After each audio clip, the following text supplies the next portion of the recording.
My name is Jeff Tiegs. I am a retired Lieutenant Colonel from the U.S. Army Special Forces.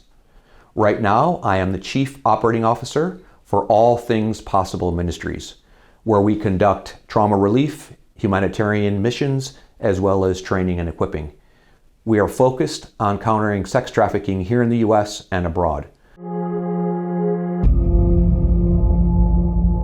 For my entire life, I've fought predators and exploiters. The motto for the U.S. Army Special Forces is "De oppressor libera," which means to free the oppressed. It was something I was taught, it was something that I got to know, but I didn't fully realize that it really became a part of me.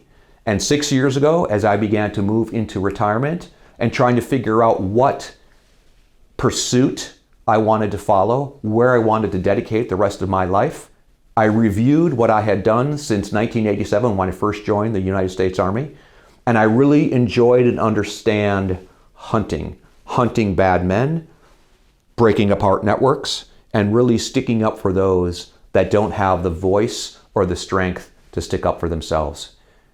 Sex trafficking in the United States, sex trafficking all across the globe, is a scourge that continues to grow. I've been looking at this problem for about 8 years, and I am dismayed to say it's getting worse. The isolation has never been higher. The loneliness has never been higher, which means the exploitation and the predatory behavior by these sex traffickers has never been higher. All across the world, but very specifically in the West, we are pushing sexuality into the lower and lower ages. This creates a very ripe territory for these predators. It used to be a pimp or a trafficker, and you're going to get to understand that those are synonymous. And why are they synonymous? A pimp sells a woman for her body and takes the revenue off of that. A trafficker by law has to include force, fraud, or coercion into that crime category. What I like to tell people is don't try to figure out if this is pimping or trafficking, because if you take a second and you think about you're monetizing a woman, you are selling a woman or a girl or a boy for sex, and you're forcing them to conduct those sex acts, multiple sex acts a day, how often are you using coercion or fraud to get them to do that? So on this continuum of pimping and prostitution, there's trafficking that's always present. It's up to law enforcement and it's up to the courts to prove that. Think of them as victims. Don't think of them as prostitutes. Don't think of them as hoes. Don't think of them as any of these terms that you're used to, but think of them as victims. Something happened along the way that made a ripe environment for this young woman or this girl to be vulnerable towards this exploitation. When you look at these actual sales of sex, when you look at these encounters for commercial gain, you can measure the money, you can measure the wealth, you can measure the fame, you can measure the power that comes along with it, but very rarely do we measure the effects over the long term, the spiritual, the psychological, and the emotional effects. And these are the things that these predators are looking for nonstop. They are out there every day, every minute of the day, engaging with your children, with your sons and with your daughters, looking for vulnerabilities to drag them into this crime. When you're talking about the sex industry, it's an entire economy. It's $1 billion economy, only behind the drug trade. It is absolutely global. It's in every corner of the world. It's in every village. It's in every town. You have young people that are separating themselves and distancing themselves from their families. And those things happen around 13, 14, 15 years old.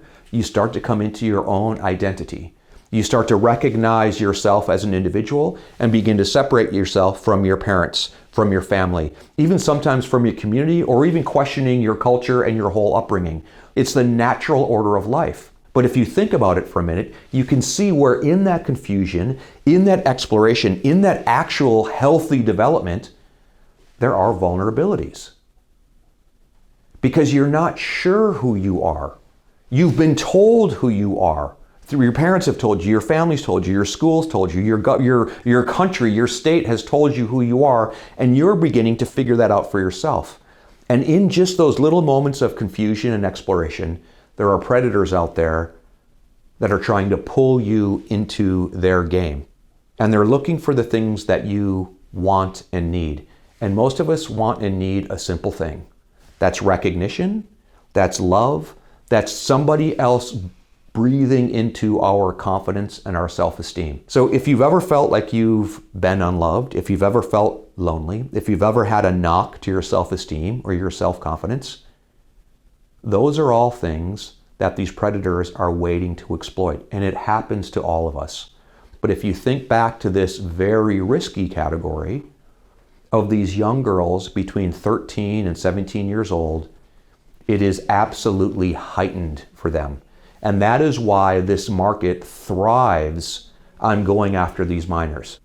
So like I said earlier, sex trafficking has to have the elements of force, fraud, or coercion. That's what takes it from a pimping charge into a trafficking charge.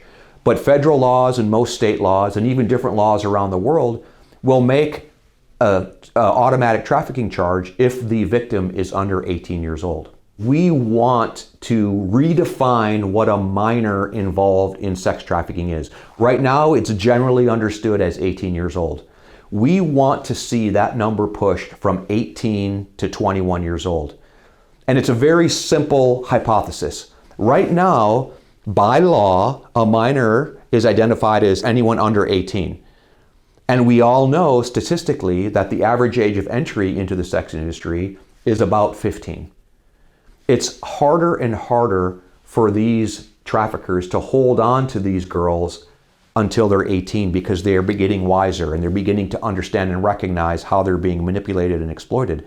If we can push that up to the age of 21, we're going to drag where these predators are hunting and looking away from our younger girls and into this older age. You have to recognize that these men are out there at all times and the market is alive and well. What I really want to emphasize is how we are inundated with information.